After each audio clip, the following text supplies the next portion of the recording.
I don't know what it is. Just seeing the whole leg quarter because I love thighs. I love the leg, but it's like, oh, here come that leg quarter, like somebody selling plates. Yeah. That's because they was 17 cents a pound, bro. Right. Welcome to Black Smoke Barbecue. We are a collaborative group that focuses on different aspects of barbecue from pitmasters from all across North America. Barbecue is a culture, and we discuss topics, ideas, and the methods of it on the Black Smoke Barbecue podcast. Our mission is to spotlight those lesser-known content creators in backyard barbecue, catering, food truck operations, as well as the African-American experience in modern-day barbecue. Sit back, relax, listen, and enjoy the show. What's up, everybody? Welcome back to the Black Smoke Barbecue podcast. Got a special guest here today, but before we get started, man, I just want to chop it up with the fellas a little bit. BK, how you doing, brother? Man, I'm golden, brother. I got no complaints, man. No how complaints? You been, bro? I've been doing all right, man. I saw your rib cook the other day, man. Man, you know what? That was an interesting cook, man. It came out better than I thought it would. Yeah, I should definitely check it out. I made chorizo smoked ribs. Yeah, they look good. I made a sauce out of chorizo and some other stuff, and it just basically slathered the ribs with it towards the end of the cook, man, and it's set up almost like a skin, like it was part of the rib, man, and great flavor. It was really interesting, man. You got to check that video out. Yes, sir. What else you got in your bag coming up for us? I got some, what am I doing next? Doing some chicken stuff, and then doing some side cooks for upcoming holidays. Okay, yeah, it is about that time. Yeah. I took my hand at trying a beer can duck. Oh, how'd that turn out? It turned out really good. I'm rather surprised. I was able to get the skin crisp and keep it juicy. Of course, I was able to rend a lot of that fat out. I poked some holes in and cut it up, the night before to kind of let it. And that pan was soaked with fat. I know duck is fatty, but I wasn't expecting that much the next day. Oh yeah, you get a lot. You get a lot of fat off of a duck, man. Yeah, but it turned out pretty good, man. That might be something I throw in for the holidays. We'll see. Nice. Charlie, what's going on with you, man? What up, T-Dog? How you doing, bro? Man, I'm maintaining, man. Now I'm trying to stay warm. Usually when we talk about this type of things, like he's trying to stay cool. That's right. So the weather done switched up on us. Oh, I'm loving this, man. I was outside cooking some baby back ribs earlier, dude. It was beautiful out there. Yeah. The fire. You know what? I don't know what they changed about the lump charcoal, but they're just sparking everywhere. Sparky. Yeah. I don't know. It didn't used to do that before, I feel, but I still don't mind because at least it ain't hot and popping in my face. Yeah, for real. A little comfort out there, a little buffer, a little wind blowing and stuff like that. No flies. Come on, man. I'm loving the no flies, man. No flies. One time I was out in the yard and it was I realized it was probably the beard oil I have on. Because one day I was out there, they just kept coming at my face very aggressive and I was just like, what is going on with these flies? Like, this has never happened before. And then like a couple of days passed by and I was like, probably was that beard oil I had on. It probably was attracted to that. You smelled a little too good, bro. That's up. You smelled a little too good. Oh man, they smelled a party going on, man. Yeah, I saw you had that rotisserie rocking the other day, man, with your Weber kettle accessories. Yeah, the Only Fire. It was a combo set. It was a pizza oven, rotisserie, and yeah, man, I put it on the spit and I just let it roll. Literally, just let that thing roll, man. So. Me and the wife, we just killed that the other day. It's great being out there. I love this time of year. Me too. I was doing the brisket the other time. It's like a couple of weeks in working on that video though. I'm not happy about that. I remember you telling me about the stuff that happened. Yeah. No, not good. No, not happy about that. But I'm happy to be here though. Tell you that. Yeah.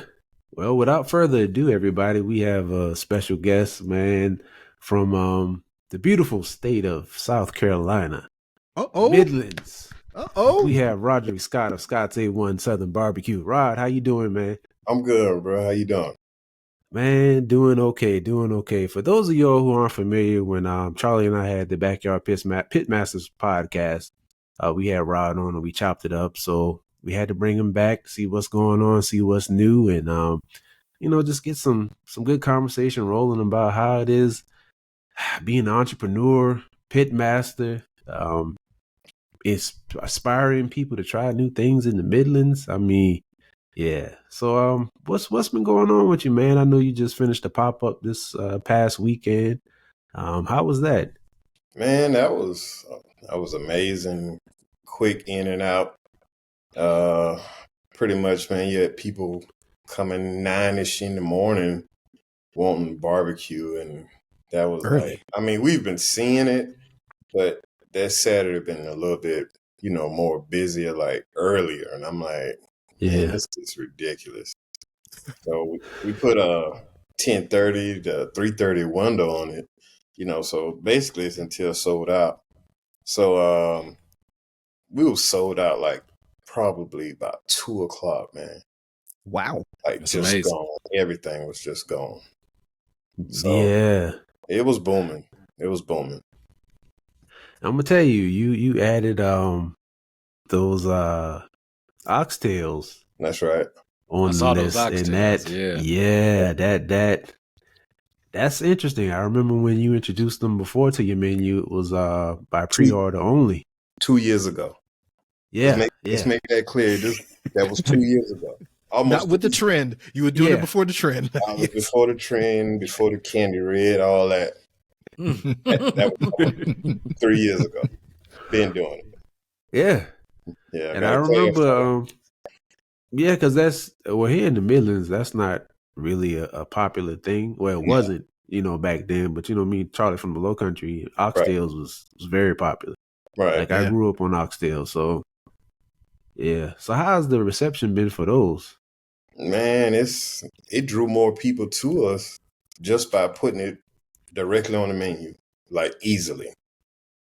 It was so many people came there when we first put it on the menu that it was just like, I mean, you saw a bunch of new people like over and over and over. You got the oxtails, you got the oxtails.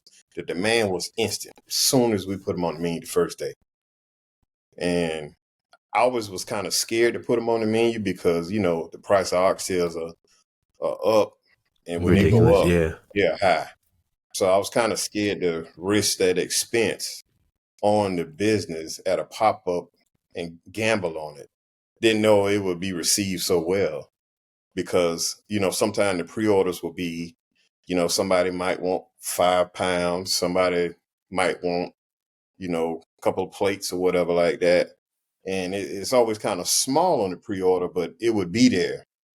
But right. Being that it's there in your face for you to grab at the pop-up, it was just a whole different ballgame. I kind of hate I didn't start doing it a little bit earlier, like maybe a year ago, like that. But well received. Is that your most popular item right now, ongoing, or is I don't know what the most popular item is, to be honest. That's a good problem to have. Yeah. It's hard to say. It's hard to say, it really is. It could be the candy yams, collard greens, the brisket, the turkey wing, the ribs. I mean, I don't know. It's hard to kind of pinpoint that because when you look at it, you'll look at it like, okay, what's left when I get home to let me know what's the least popular. But when there's nothing left when you get home, you really can't pinpoint an item. You just know that you won. Yeah. Right. Yeah. That sounds like a real good problem to have, man. Yeah, it is. It is. When you go through your page, man, you've done a really good job of documenting your journey. I appreciate it. With what you're doing. Like if you start at the bottom of your page to your, latest post, you really get a chance to see how you've grown as a pitmaster, as a business. And one of the things I like is you show some hiccups there too. Oh yeah. And people don't often do that. People only want to show the successes, Right. and they don't very often want to show the hard work and the late nights and all the frustration. Why do you think you chose to exhibit all of that? Because it's necessary for people to know that this isn't something easy. It's not something that's taken light. You gotta love it. You're gonna suffer through it, body aches and pains, and just basically, it messes with your mental at times when stuff doesn't go right. And the beginning of the journey was just extremely troubling, to say that me and my wife both didn't have anybody to hold our hands and teach us things step by step. We had to learn stuff on the fly. So we were there for each other. And honestly and truthfully, if it wasn't for her, I wouldn't be sitting there talking to you about barbecue right now, because I would have gave up a long time ago. And that's not normally part of my characteristics as a person. So it was a battle. You had to learn how to price your expenses, stuff like that. These are things that you must take care of in order for your business to take care of itself. You should not have to work to take care of your business after it's been running, more than 2 or 3 years. It should actually take care of itself. In the beginning, yes, you will have to take care of it because it hasn't grown. So it's just kind of like a thing of basically just showing people that, yeah, it's easy to start something, but will you finish what you started? So it's all about the struggle and the highs, the lows, the good times and the bad times. And, to say we were self-taught, it's amazing to go back at the bottom of that page and go back to the top and see how far we've came, because we'll actually go down to the bottom of the page and look at stuff and, man, we'll laugh about it. Like, what were we doing here? And that's just the truth. You like, man, we served that, so it's on a different level now. The pride and the consistency has grown to new heights. Well, that's a good thing, man. Like I said, I really like the fact that y'all are not shying away from, from the truth behind it. Because I think barbecue is such a trend these days. Everyone thinks they can just fire up a grill and get to it, and they're going to have the results that they see, on social media or on TV or wherever they are consuming content. But it's a lot to it, man. It's not as easy as just throwing stuff on there and taking it off. Like, I think y'all do a really good job of showing what it takes to get that done, man. So I commend y'all for that. Appreciate that. So I know I asked you before, or either Terrance asked you before when we parted earlier, what got you into barbecue in the first place? Well, I grew up around that. It was whole hogs every 4th of July. So, being a young child and witnessing stuff like that, it was always around me. I had great uncles that had small barbecue restaurants, and it was everywhere. It was more of a, probably you could say in a 20-mile range, you probably had 10 guys that did whole hog barbecue, and it was just like a normal thing. But what really re-sparked it was, and I was cooking on the grill a lot at one point in time, on a char griller, and I kind of stepped away from it, and I received a Traeger for my birthday from my wife, and that really re-sparked it, and it just blew up from there. So of course, I'm not on the Traeger no more. I'm on a stick burner, 1000 and a 500. Big stick burner, yeah. Self-taught on that. Shiny. So I probably would just have to say it was a seed that was planted in me my entire life, and it was just always there. Just always there. I just never knew that I would pick it up so late on in life the way I have, but it eventually came. It did. Man. So I'm gonna throw it to somebody else after this question, but I really got to ask. So when Brandon asked you the last question, so you mentioned that if it wasn't for your wife, you would have given up. Right. And this is important for people to know that are trying to get into the business of barbecue, because I'm in it a little bit, but and I've seen some pushback and I see some, you know, obstacles and everything. But for you, what almost made you give up? Okay, I would say my mindset was a tad bit shallow at first, you know, thinking basically people are supposed to support you because they know you. And that's not true at all. Like oh man, the percentage is so slim to none. Family, people I grew up with, et cetera, et cetera. You know, so you got this mindset thinking, why isn't this person here supporting me? And truth be told, you don't want that. And I can't say it no other way. You don't want that. You want the strangers. Those are the ones that are going to spend the money and not blink an eye. They won't ask you for a discount. They respect You're absolutely right. Yeah. Family, you're going to want discounts. And I'm not saying all family, but it has happened. But now I've gotten so strong and structured in my business, that's not even an option no more. Like, it's not even a thought. It's not even mentioned because, you know, you have to stand your ground on business. Yeah. You know, you can treat, I say, Longhorns like whatever it is and pay them and don't blink an eye whether the food's bad or good. You can pay me when the food is good. Guaranteed. Amen. All right. So you got to stand on your foundation. So it's like, you know, you created this. I'm gonna use that as a flower. So you plant the seed and you watch it grow. Then it becomes the structure that is massive. And then you kind of just respect it on a different level because it's not something that's not visible to you no more. It's sitting right here in front of your face. And all it's gonna do is keep growing and growing the more you water it. And that's just the truth. So I stand on structure when, you know, it's time to handle business. I like that. Yeah. Yeah. You know, you hit it right on the head, man. In all of the businesses I've done quite a few, strangers are always your biggest supporters. Oh, yeah. And that's one thing in business. You have to develop a thick skin, and you better develop it fast. Yes. And there's no point in worrying or wondering why the people you care about most aren't your biggest supporter. True. Yeah. That's just the way it is, and you have to accept that and move on. But There you go. you know, speaking of that, what's the reception been like for you?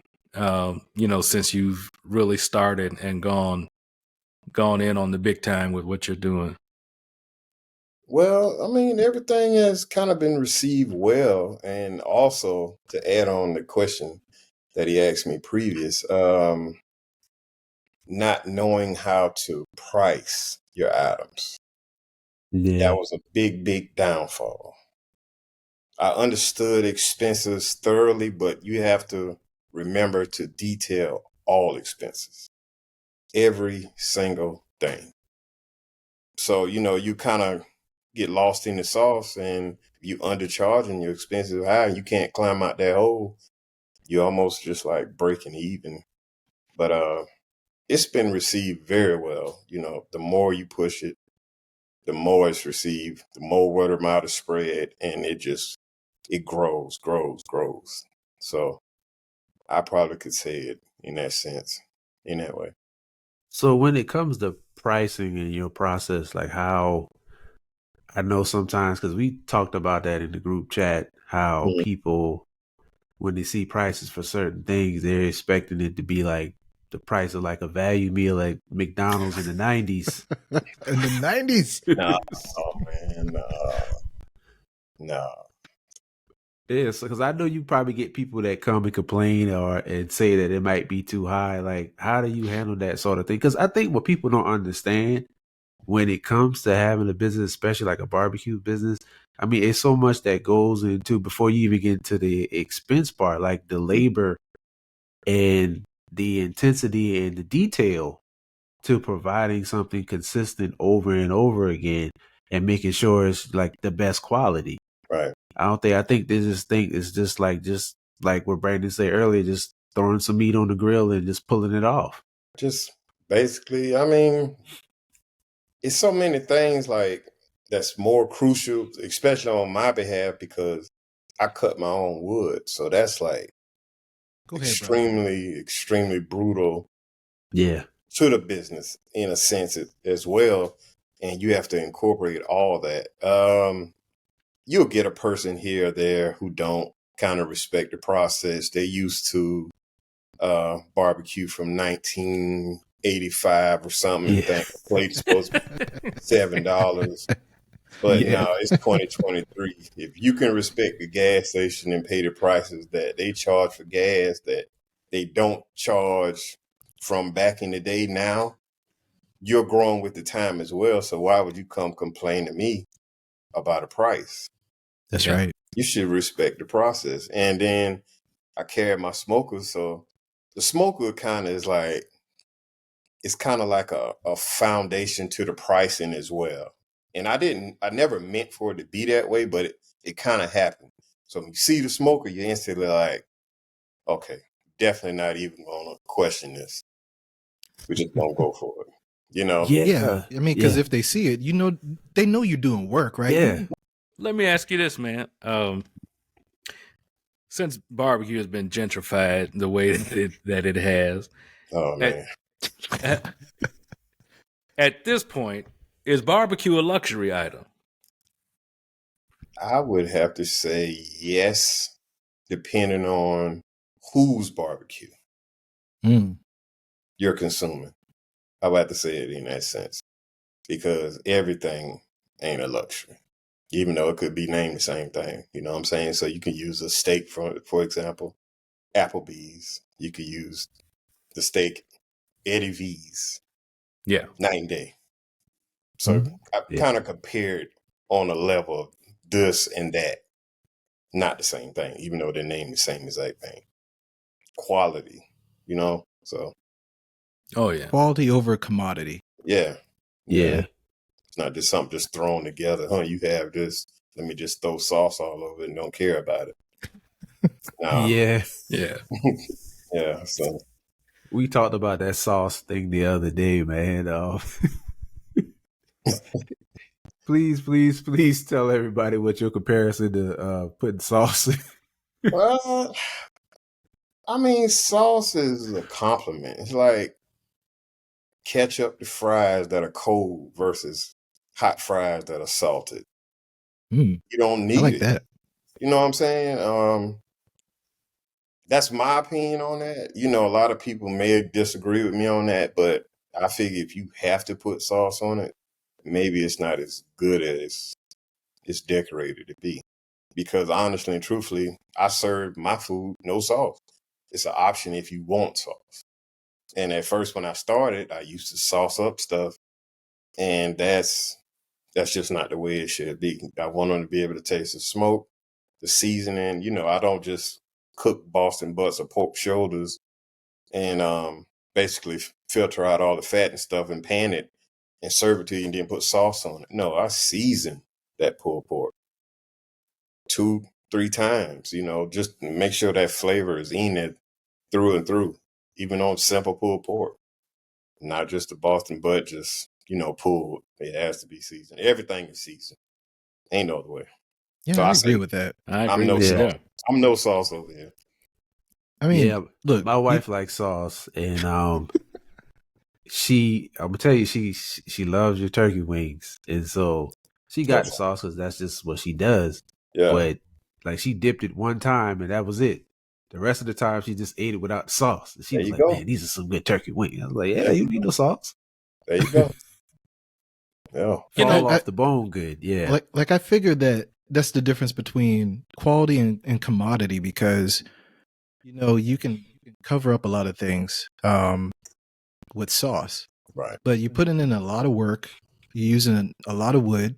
Right. You have a huge smoker. It takes you time to cook that stuff, and then if it's just going to taste like whatever sauce that you put on it, Might well cook it in the oven. Right. Yeah. Yeah. I feel like the whole sauce thing is kind of making a turn, and I kind of compare it to people slowly getting away from well done and medium well steaks. I think that slowly people are starting to see the light. Because I think most people grew up with barbecue just drenched in sauce, because people were doing it in the backyard, and it wasn't as much a craft for most people anyway. Yeah.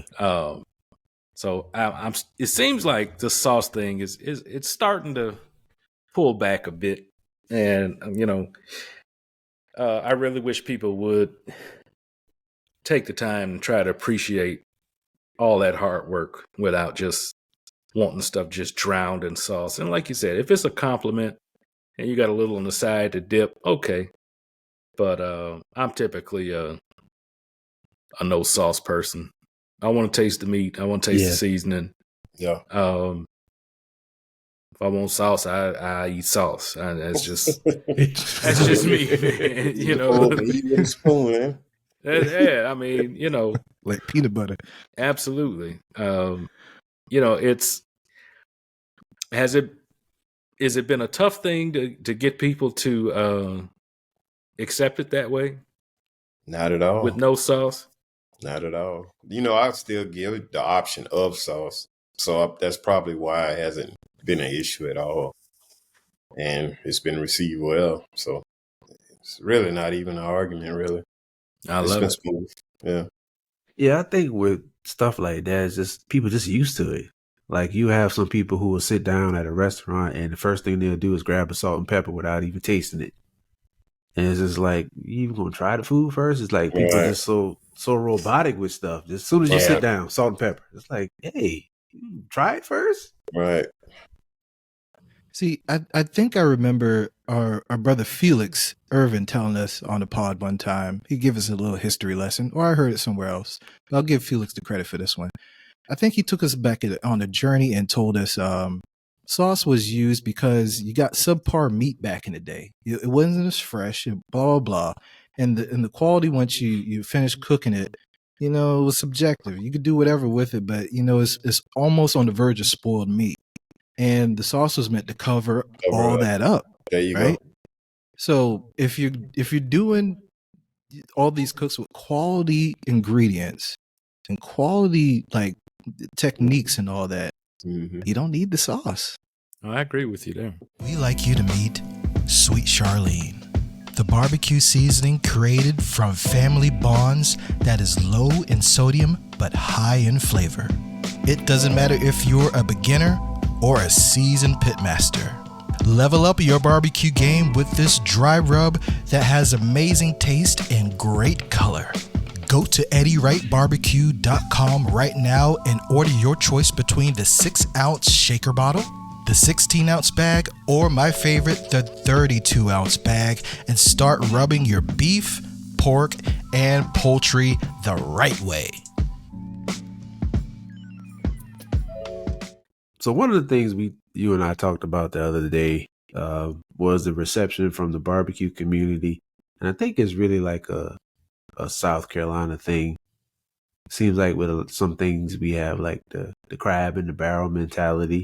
So like what has your experience been as far as connecting? Because it looks like, and I could be wrong, but it looks like, more of the community that I see that you connect with are people who actually don't live here for the most part. That's true.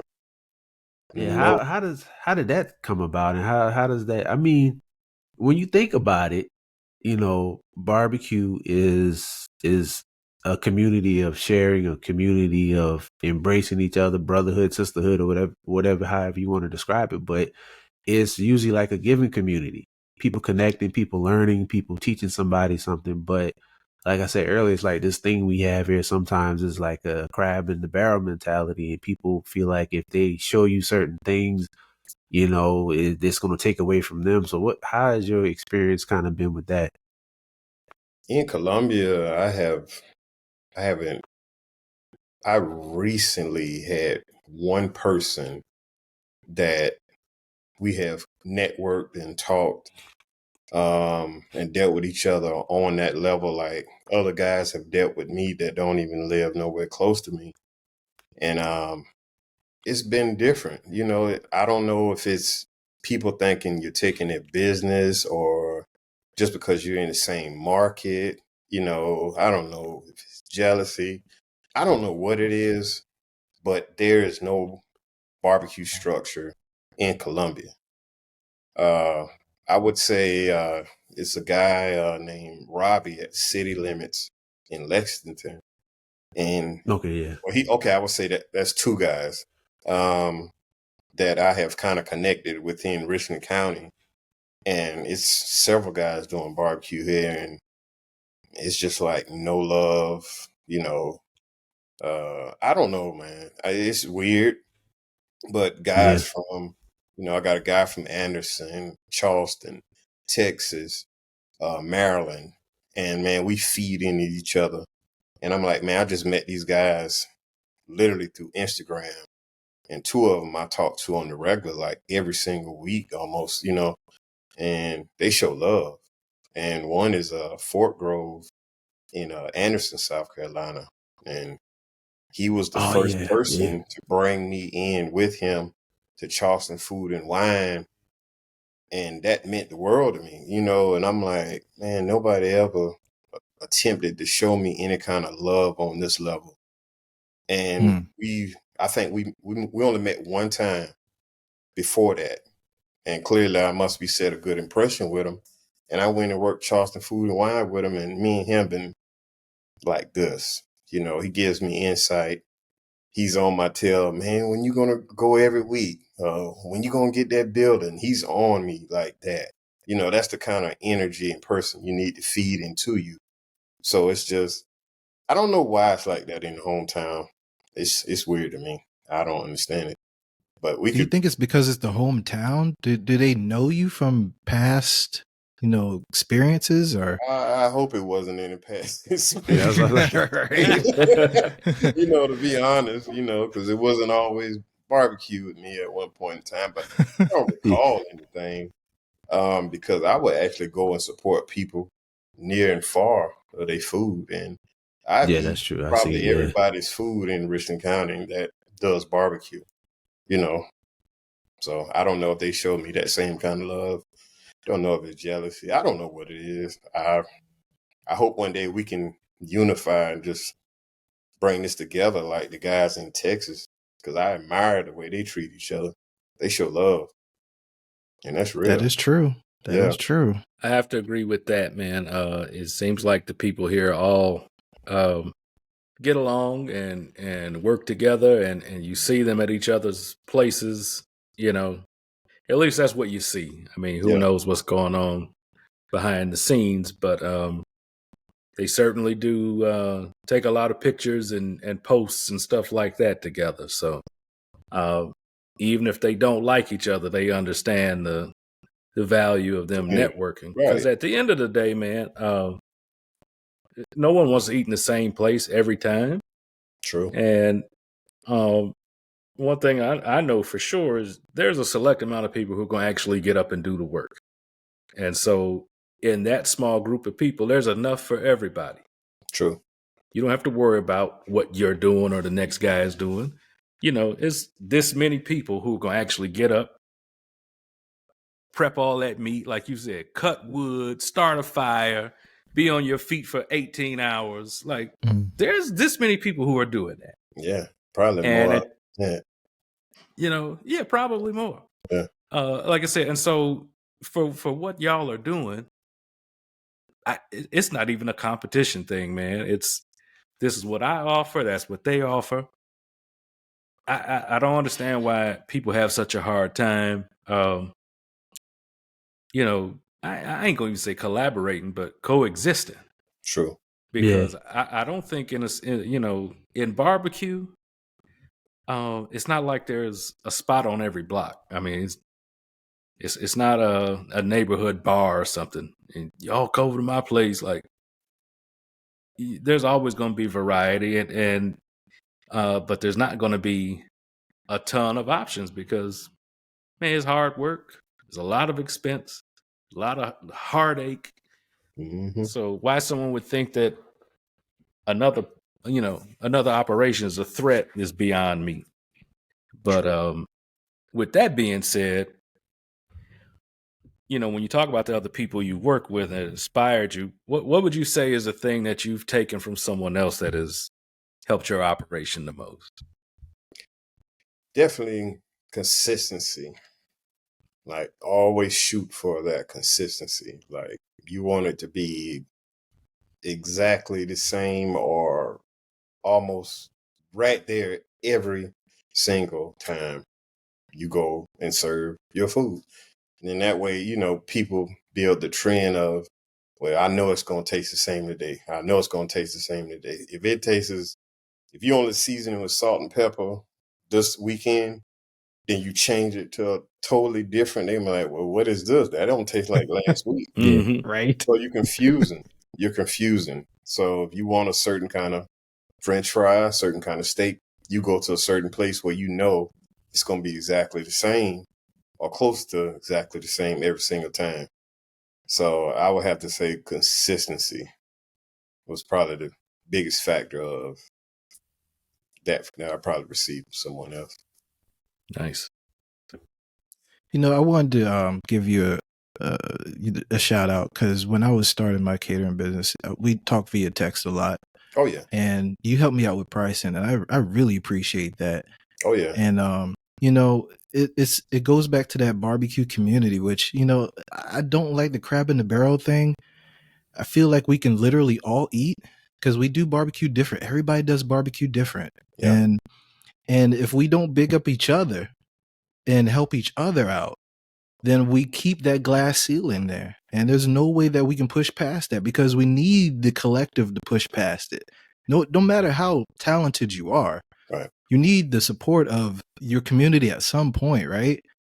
Just to give you that you come from the same background, you deal with the same things, and it's just a matter of love. And we always try to push that thing of love in the community.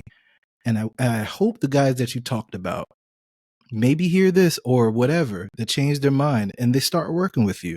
Yeah. Because that is the only way that we succeed and sustain long term. If not, the big corporations, gentrification is going to take over and they're going to wipe us out. True. Yeah. So I wanted to give you flowers on that, man. Yeah. Thank you so much for helping me out with that back in the day. Man, it's so many guys that have reached out to me, wanting, insight on several different things. I get messages all the time. And I always make sure I reach back out, help in any way possible, because it was at one point where I was needing people. And for some reason, it don't seem like I knew as many people that, that was on the ground level like I was when I first started. I would try to reach out to bigger names and you get flat out ignored. It kind of messes with your mental a little bit. So for anybody to even consider to me for anything, they're clearly watching me, I got to make sure I give back in any kind of way. So I always try to make sure I do that every single time. Appreciate that, man. Ain't no problem, bro. What would you say would be your favorite cook? You cook a lot of things. Well, before we get into that, we talked about this in the last episode, but how I knew when you started your business it was going to be serious was when you made those meatballs that time. Oh, this man hand rolled. How many meatballs was it? Like 150. I made them with an ice cream scooper, man. Yeah, What? Yeah. Smart man. Yeah, Yeah. nice. But it's a pain. I saw that and I was like, okay, yeah. It's a pain. Oh man, that's a pain. But it was fine. I don't even make them no more. I think that was probably about 2 years ago. I made them last. Did you smoke them? Yeah. Smoked them pretty decent and then put them in the crock pot on warm, sauce them up. Man, it was so good, man. So Are they going to make a return so I can try? I might make some at the end of the year or something like that. Yeah. All right. It was slamming. I might make some at the end of the week, Jack. That sounds Yeah, that sound, I know, right? That sounds real good. Yes. So, like, of all your cooks, man, what would you say would be your favorite cook and why? Whole hog. Whole hog, Yes, Whole of hog. sir. course. I mean, I love the way ribs cook. I love the way chicken cook. But that whole hog, man, I'm telling you, I mean, it's like it gets to a certain point in the cook. The hog gives off a smell. And it was a smell that I would always smell when I was a young kid running around the backyard, granddad and uncles, and dad was out there cooking and all that stuff. And I remember that unique smell. Yeah. And I'm telling you, when I smell it now, it almost brings me to tears because I can almost recap everything that was going on around that pit at that time, every single time. So I would definitely say whole hog. I really want to work that in some kind of way, but I think I would trim the menu down and put whole hog, as its own staple, and maybe ribs and chicken, trim the menu down or something like that. But I want to get back to doing I want more whole hog in the fix. So whole hog is it. When's the first time you did your first whole hog? 2 years ago. 2 years ago. Oh man! All Yep. right. Yep. Like I solely. think I remember that on social media. Yeah, like solely, like nobody else, like me going for it all on my own last year. Did you do it by yourself or you had help? I did have help, but I mean like more like me leading the cook. I say it in that. And this year, I had less help, but I did have help. My best friend came. But I learned something very different on this second cook. And it was a night and day difference from a year before. So when I cook my next one, it's going to be the same exact way. And I just couldn't believe such a small detail. I'll share with you all, later after we get off. Right. That it would do such a thing. And it did. And I was surprised. And that's going to be the way I go from here on out. I haven't had good whole hog like that in a long time. I haven't had good whole hog since the 90s, man. Man, if you ever came to my house for 4th of July, the 4th of July, bro, it would have blew your mind. Yeah. Yeah. If y'all ever interview Aaron from Plates by the Pound, ask him about it. He came by. He had some. So what is your least favorite? Least get hungry, man. Ooh.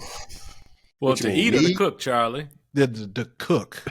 To my cook. least favorite? Definitely the cook. Brisket. See, I figured that was going to be it. Yeah, brisket. Oh, man, that's a process.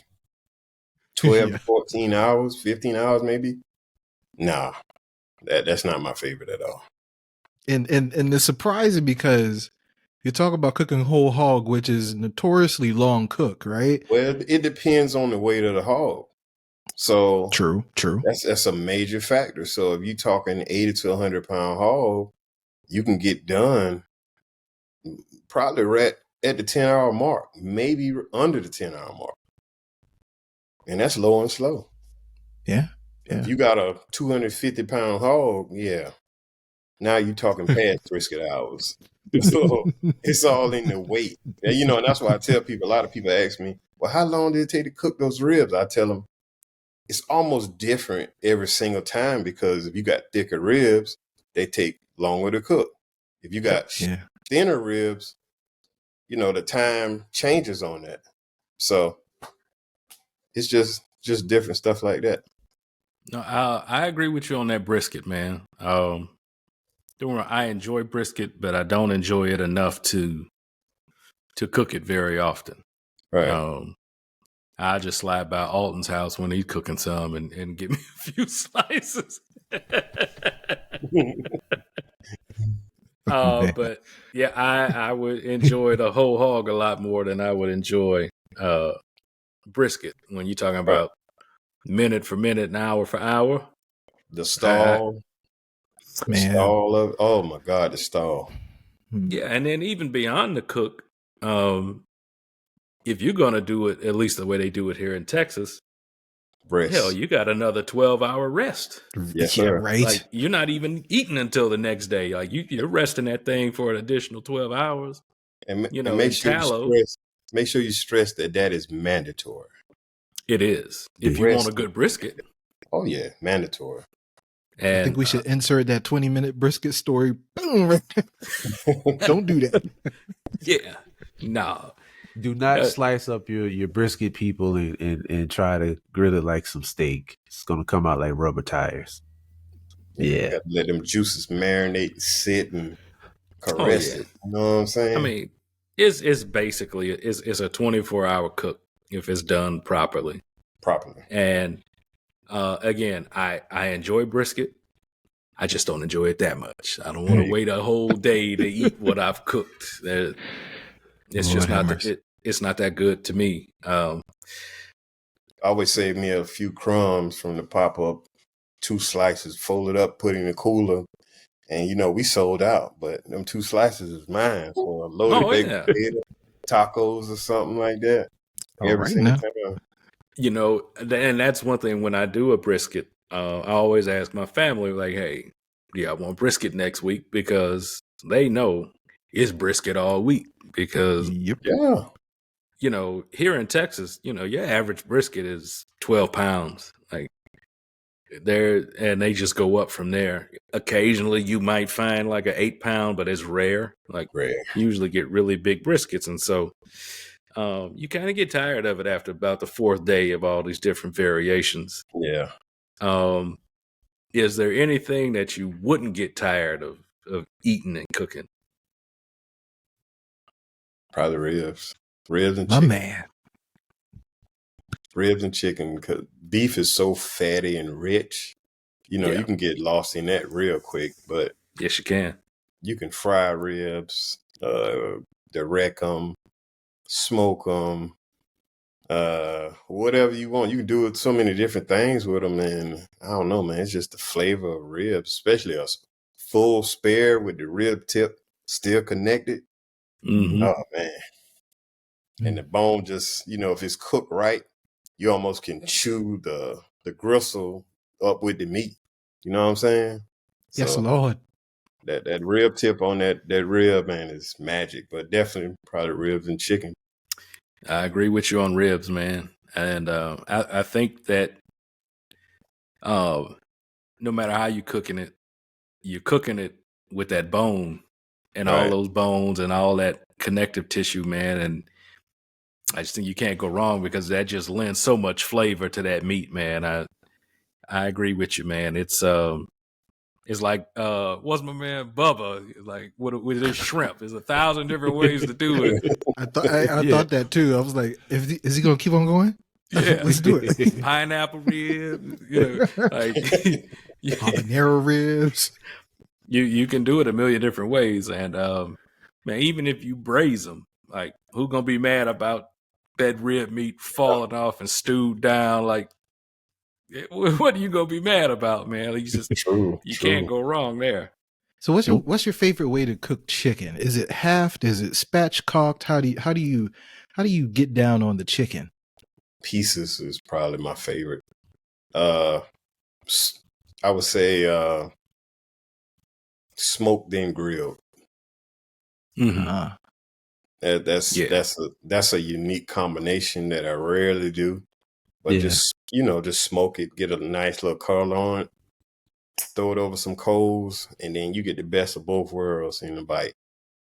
So I would say definitely in pieces, and probably my favorite piece of chicken to cook would probably be leg quarters. Oh yeah, because it's more challenging than just a normal. Well, breasts are challenging too with dryness, but I mean, like, keeping it moist, flavor, just that perfect marriage of the thigh and the leg. It's money. So leg quarter is my favorite piece. So I'm definitely on the chicken. Like in pieces. I love to cook it. Period. Even drumettes, wings, and whatever. Pulled chicken. Your favorite. I love to do that too, man. That's another one. He I missed definitely that. got back into leg quarters. I think I was kind of scarred over time, because every time you went to a cookout, it was leg quarters. Every time Bad somebody was experience. selling a plate, they had leg quarters in the plate. And I was just like, I'm tired of leg quarters. But I've slowly gotten back into them.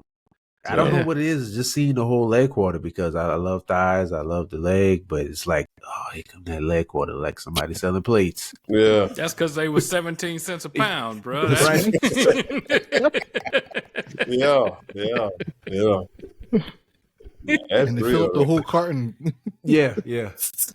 But Yeah, they take man. more abuse too. They take more heat. Like they can yeah. take. Oh, yeah. They're very Yeah. forgiving. Very Yeah. forgiving, man. I think the worst thing is they might shrink upon you if you cook them too long.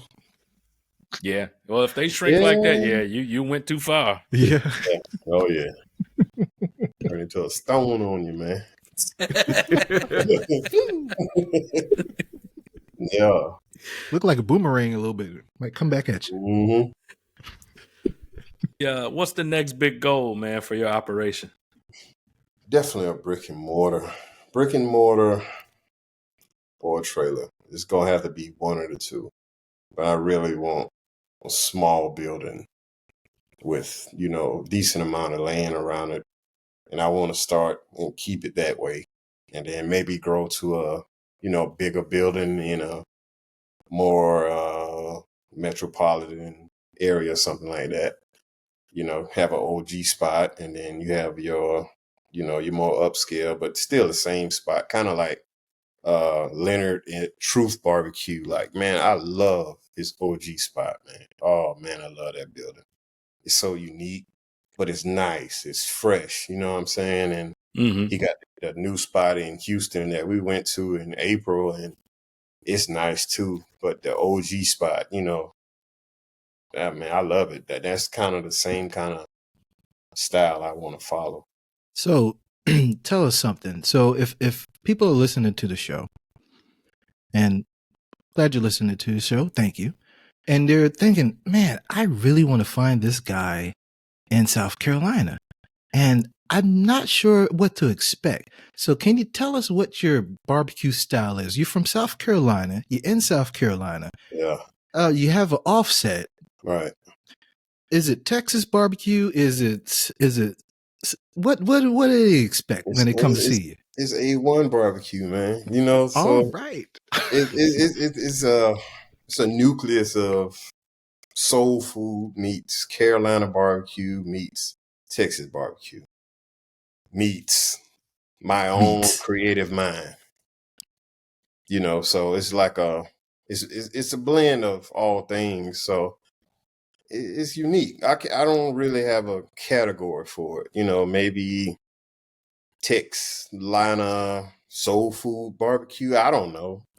Hyphens. We like hyphens. So I don't really know. It's unique, and these are all recipes that basically that were just kind of created off the dome. Some stuff is from both our childhoods of, our grandparents and parents cooking and stuff like that. And then majority of it is a freestyle of me playing with recipes, she playing with recipes over the weekend. No, we don't like this. This ain't good. Just developing these things. And I might share something with somebody here and there. They'd be like, what? You put that in there? I'm like, you would never think it. And you can't taste it, but it helps the process. And this is something I just randomly created out the blue. Wasn't no recipe, wasn't no book, no YouTube video. Like my brine is so different, and you wouldn't even think. You'd be like, man, no way, that's not what that is. I could take a spoon after I make the brine and let you taste it. And you said that's not what that is. And that's exactly what it is. And I just create. Make me feel like you put coconut milk in there somewhere and be like, why'd you do that? No. It was a freestyle, man. I don't even know where that came from. It just had to be, the higher power just giving you more for your path, and you're not even realizing that. And it just developed. A lot of trial and error. That turkey, brisket, the oxtails, those are probably the 3 worst things that it took me to learn how to cook on my own. Well, pretty much, I taught myself everything, but those were the hardest to get right. Mm-hmm. And one day I just said, you can't get no better than this. And that's exactly what I serve now. Don't tweak it or nothing. It's exactly the same. All right. Yeah, because you have a very distinctive taste. Like we've had a couple of things off the menu.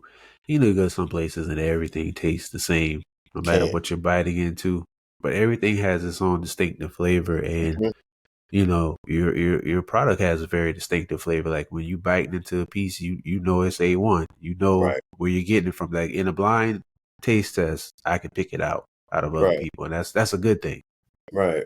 So I definitely I don't know. It's like you should want to eat something that you like and be able to serve it. You shouldn't serve something that you wouldn't eat yourself. But me That's being damn me, true. I'm just over the top with, you know, I want to blow your socks off every single time. That's just what I aim for. I want to bring that game every single time because one, you don't know who's going to come to your pop-up and try your food. Right. So you don't want to be caught out there slacking, number one. Shout out Keith Lee. I don't know if y'all seen all the turmoil that my brother was causing. But you're absolutely right. You don't know who's coming through that door. Right. That could be a catering down the line, wedding, who knows, baby shower. That could turn TV show. Yeah, domino effect of more positive opportunities. So you want to always bring that A game. You shouldn't want to bring no less than a B+.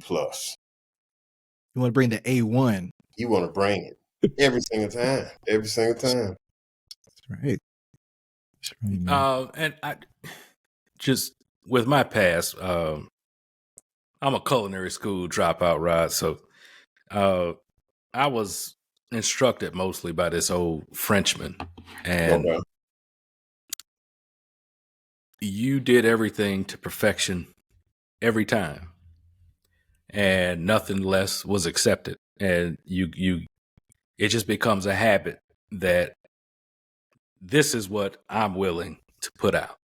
Right. And I'm not going to do anything subpar.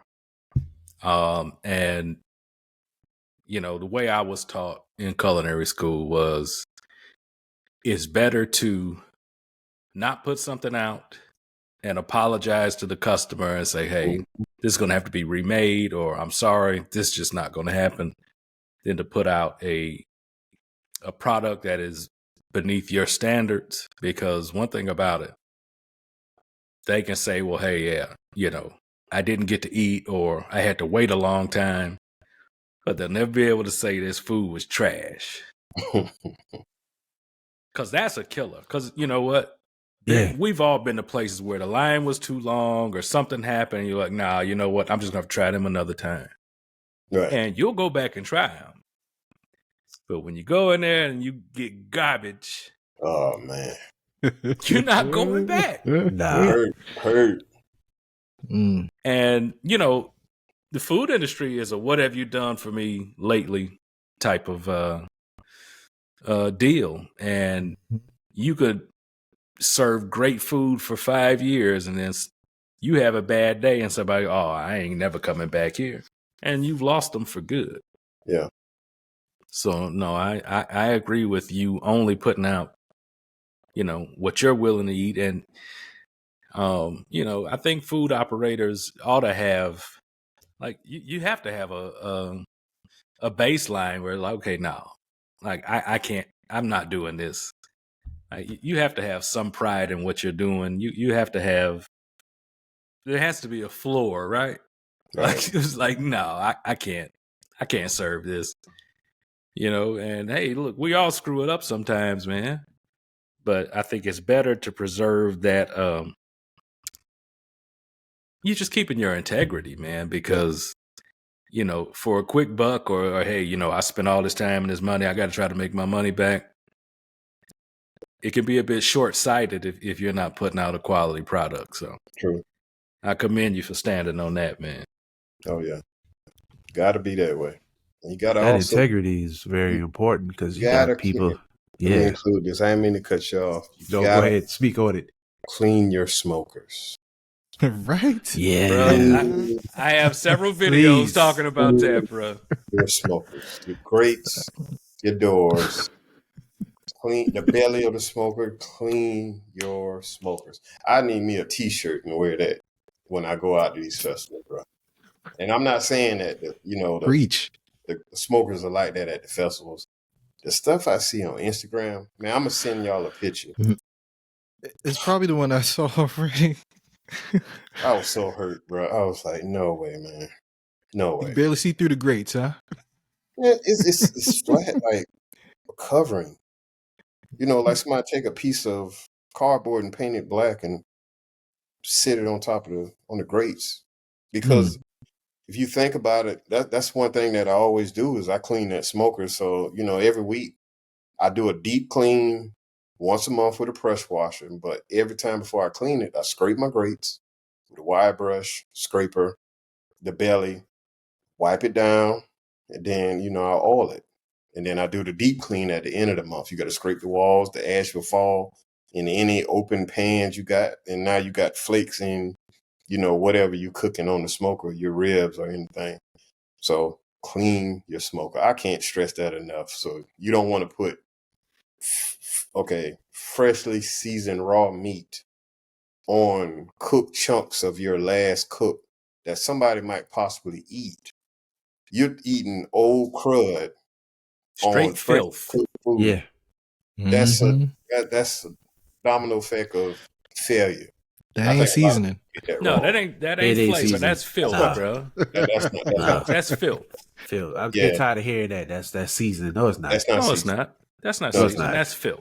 And Seasoning we've all is seen.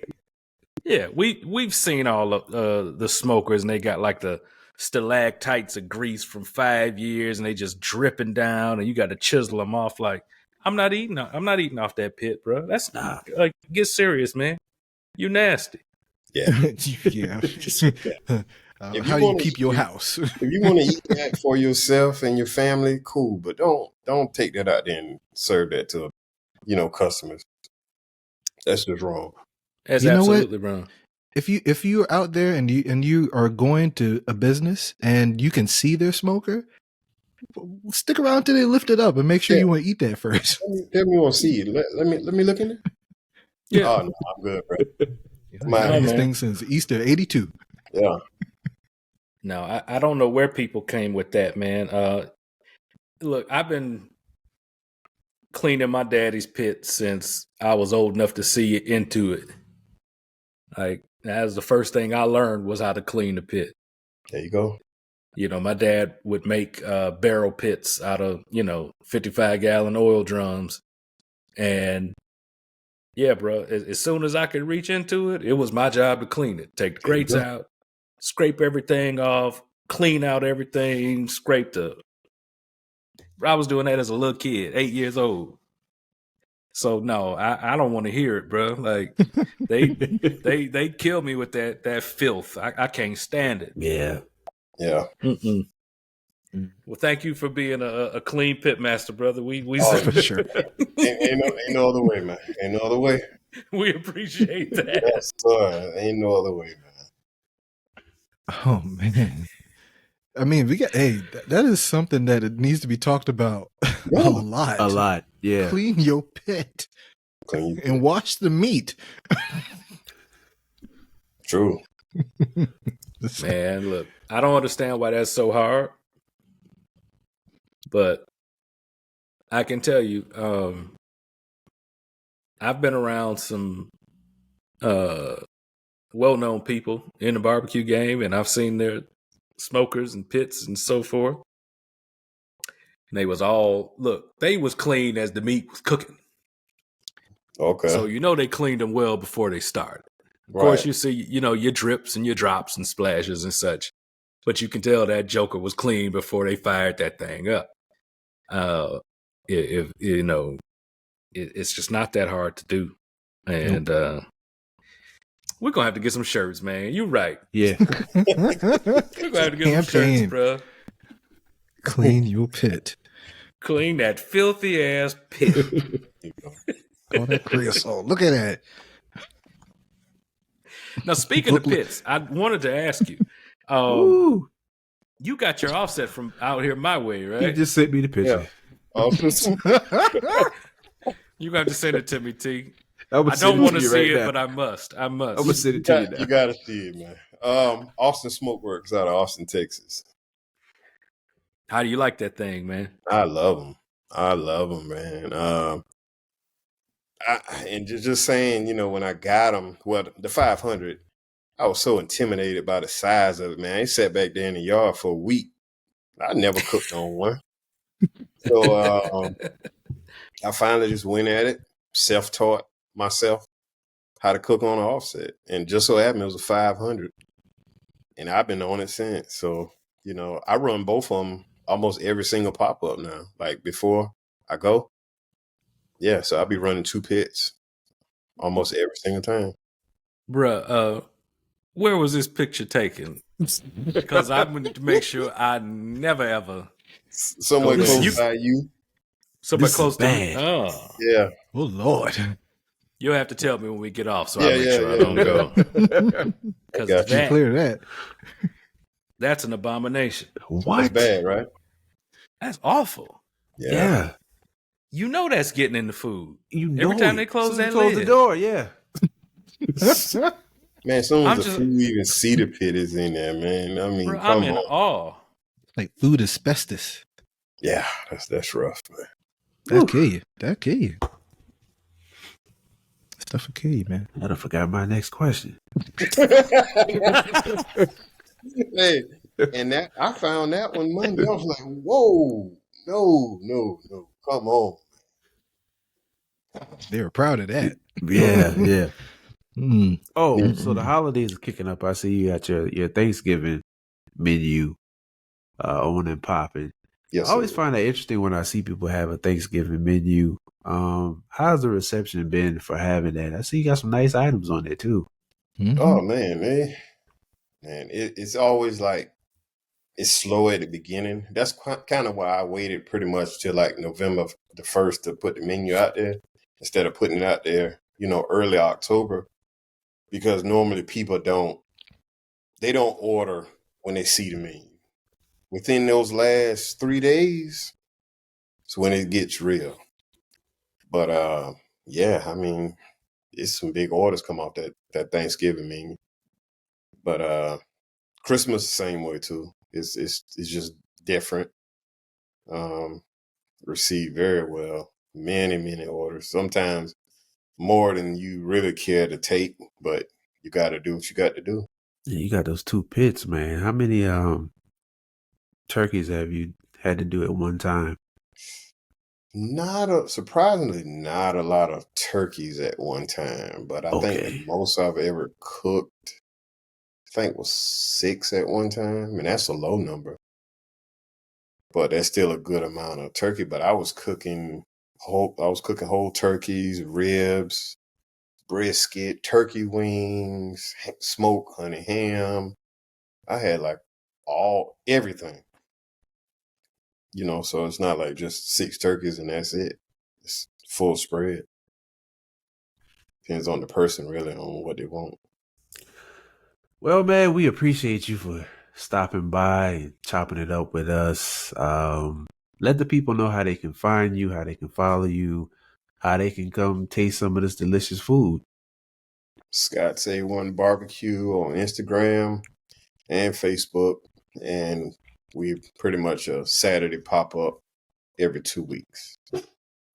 So, Okay, yeah, that's something I didn't even pick up on. My wife pointed out, it's like, he had one every 2 weeks. I'm like, oh yeah, it is every 2 weeks. She's like, yeah. This year I've been, I turned it up a notch, and to say I've did 2 pop-ups every month this entire year. I've never seen myself going in that direction, but you'd be surprised how much it helps the volume of business, because if somebody comes out there, there's 2 weeks, they don't want to see you. A month or a month and a half later, they might not be that interested in your product. if you delay them. So they demand it too. So I get phone calls, text messages, DMs, emails all the time. Give the people what they want, man. They need a fix. Yeah, it's real, man. It's a real thing. Well, hey, man, we glad you got that kind of demand, bro. Yeah. What's the address? How they can find we you? always at 7507 Garners Ferry Road, between the Firestone and the McDonald's. You can't miss the Smoker. It's on you can't. on Saturdays.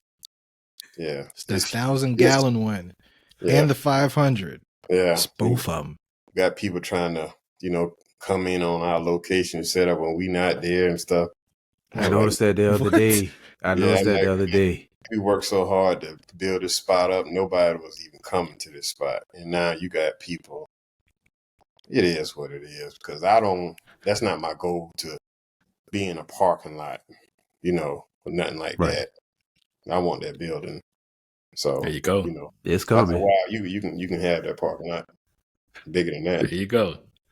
That's right. Give it to them. Yes, sir. Well, hey, man, like T said, man, we do appreciate having you on here, bro. And, we've been watching you and everything that you've done, man. And we're really looking forward to seeing what you're going to do, man, and taking all those next leaps, brother. And we have no doubt that you're going to achieve everything you want to do. I appreciate Absolutely. it. Man. I really enjoyed this conversation, man, because I don't hardly ever get to, talk Q or guys that are like me, you know what I'm saying? So yeah, it means a lot. It means a lot. Hey, that's what we do, man. And hopefully we'll have you back soon. Yes, sir. Yeah. Door is always open. Oh, yeah. Always. Hey, man. Sorry for the delay, also. Oh, no, man. Hey, no problem. It's all good, brother. It was worth the wait, man. It's all good, man. So, Charlie, man, where can they find you, bro? Anywhere you see CharlieMaverick on the socials, and Maverick Barbecue as well. And you can find me a little bit on the Black Smoke Barbecue socials as well. Replying to comments. Getting a little silly sometimes, but please leave a comment. Always, please leave a comment. Are you doing pop-ups, Charlie? Not yet, man. Not yet. They're working me hard with my full-time job, and I'm just trying to fulfill the orders that I got now. I got you. What about you, Brandon? No, I'm a backyard guy, man. But I've been getting pushed towards something more than that. I've been at a lot of festivals in the last few months, and some of the bigger names are looking at me like, "What you gonna do, bro?" And so they are. They putting the pressure on me. So I think next year I'll at least start planning to do something. So hold on, we'll see. You heard it here first, people. Yeah. Breaking news. Because what we always hear is that Brandon don't just show up. He gets his hands there. Yeah. Mm-hmm. He gets in there and works. Yeah. No, he's the guy the day before. Show up. What you need? I got you. See, I need you closer to me. Hey, it's just, you know what, man? That's what I've done since I was a kid. Because I went to culinary school right out of high school, man. And so, hey, I'm by no means a master of barbecue yet. I do my thing, though, and if it has anything to do with cooking, I'm definitely going to be an asset. I mean, I just have a lot of experience in that field. So, but I think Charlie knows the names I'm talking about. They big ones too, big names, legends in the game. Come on now. Yeah, they've been giving me the side eye, so I'm gonna have to do a little something. That's what's up. And T, where can they find you, bro? TWBBQ on all the socials, pretty much. Yeah, I think I got them all covered: YouTube, Instagram, TikTok, Facebook. Are you on the old on the X? What do they call this? X now? Nah. I'm on there over there with my my poetry stuff, but that's kind of hit or miss now since Elon took over. It's a whole different ball game. Yeah, it's a sinking ship, man. You gotta Forget about threads. We on threads too. Yeah, threads too. Yeah. Definitely threads. And all y'all can find me all over the place. Just look for BKC Cooks, except for the old X. I do not tweet. But y'all, look, this has been the Black Smoke Barbecue Podcast, and again, we do appreciate Rodrick from Scott's A1 Southern Barbecue chopping it up with us today, man. And we appreciate y'all listening and watching, and we will catch y'all on the next one. Later. Peace. All right now.